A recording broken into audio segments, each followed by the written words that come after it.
हर हर महादेव, जय भोलेनाथ। दोस्तों आइए जानते हैं कुछ बहुत ही महत्वपूर्ण बातों के बारे में, बहुत ही महत्वपूर्ण उपायों के बारे में, जानकारियों के बारे में। पूज्य गुरुदेव के श्रीमुख से उन्हीं की कथा के दौरान जब वो बता रहे थे, तो कुछ अंश को मैं यहाँ प्रस्तुत कर रही हूँ। तो चलिए सुनते हैं उन्हीं के श्रीमुख से बहुत ही महत्वपूर्ण जानकारी। जिस घर के अंदर कुशा रखी होती है, उस घर पर पितरों की कृपा दृष्टि सदा बनी होती है। वहां दुख, तकलीफ, कष्ट नहीं आता। पर कुशा रखने का स्थान, 3 जगह कुशा रखने का स्थान दिया। कितनी जगह दिया है? जम के बोलिए। 3 जगह पर कुशा रखने का स्थान दिया है। आप अपने ध्यान में रखिएगा।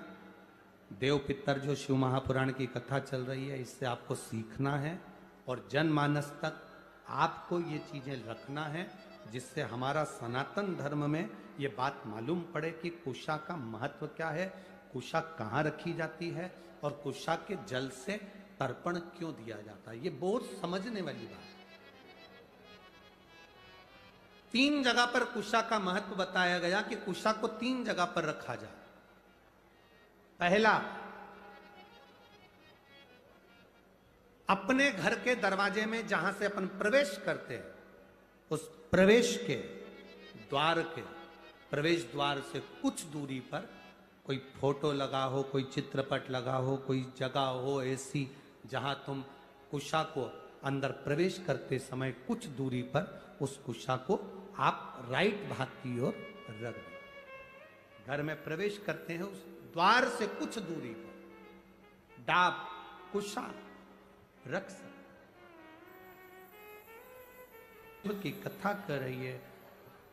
डाब को, कुशा को 3 जगह पर, पहला द्वार से अंदर प्रवेश करते समय सीधे हाथ पर कहीं पर भी रख सकते। दूसरा,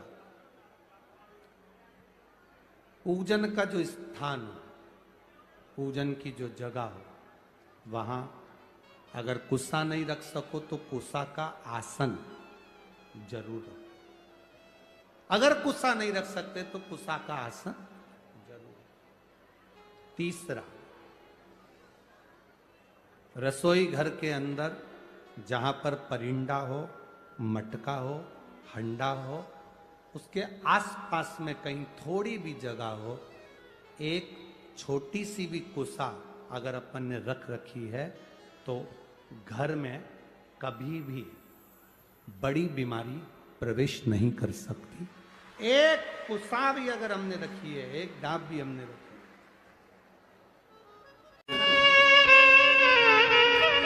ये उसी में का हाल है। जैसे किसी की प्रॉपर्टी नहीं बिक रही हो, प्लाट नहीं बिक रहा हो, बहुत कर्जे में लदालूम हो गए, काम ही नहीं हो रहा, जमीन बिक ही नहीं रही, प्लाट बिक ही नहीं रहा, फ्लैट जा ही नहीं रहा, कुछ मत करो, कुछ नहीं करना।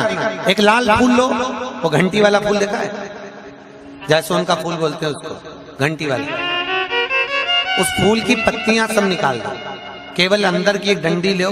उस डंडी को जहां पर भगवान भोलेनाथ जी की जो जलाधारी है ना, आपको बताया था कि यहाँ पर गणेश हैं, उधर कार्तिक हैं, बीच में क्यों कौन है? अशोक सुंदरी, भगवान शिव की बेटी। उस अशोक सुंदरी वाली जगह पर उस घंटी वाले फूल की डंडी को रख दो, केवल कामना कर कर कि ये प्लाट बेचना है और कितने बाई कितने का और किसके नाम है, बस कामना करके रख दो। उसी डंडी को 15 मिनट बाद उठा लो और उसको ले जाकर जिस जमीन को बेचना, जिस प्लाट को बेचना, उसमें पटक दो।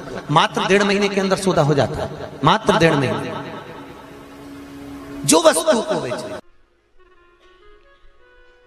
पितृदोष है, ये आपको कैसे मालूम पड़ेगा?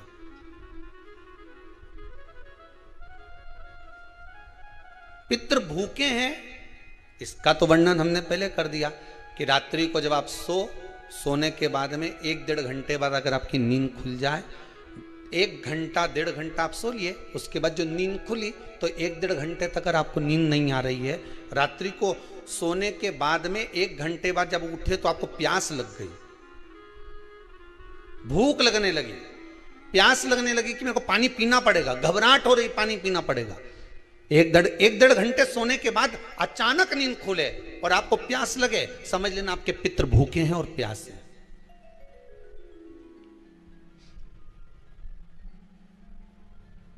वो भूखे और प्यासे हैं, उनको जल की जरूरत है।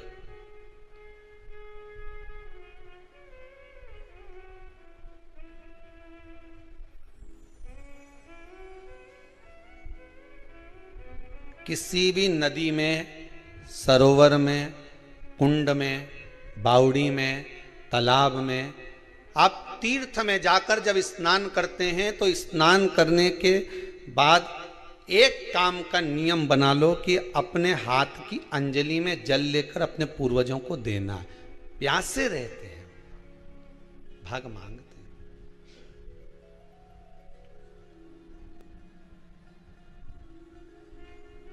भाग प्राप्त करना। 3 वृक्ष पितरों के तुल्य हैं। नैमिषारण्य। तो उम्मीद करते हैं जानकारी आपको अच्छी और उपयोगी लगी होगी। अगर अच्छी और उपयोगी लगी तो एक लाइक छोटा सा अवश्य करिए। आप पहली बार मेरे चैनल पे आए तो मेरे चैनल को सब्सक्राइब करिए, बेल नोटिफिकेशन अवश्य दबाइए, जिससे आने वाले वीडियो आपको समय से प्राप्त होते हैं। दोस्तों कोई भी प्रश्न या सुझाव कमेंट बॉक्स में लिख सकते हैं। फिर मिलते हैं दोस्तों एक नई जानकारी के साथ नए वीडियो में। तब तक के लिए जय भोलेनाथ, हर हर महादेव, श्री शिवाय नमस्तुभ्यम। धन्यवाद दोस्तों।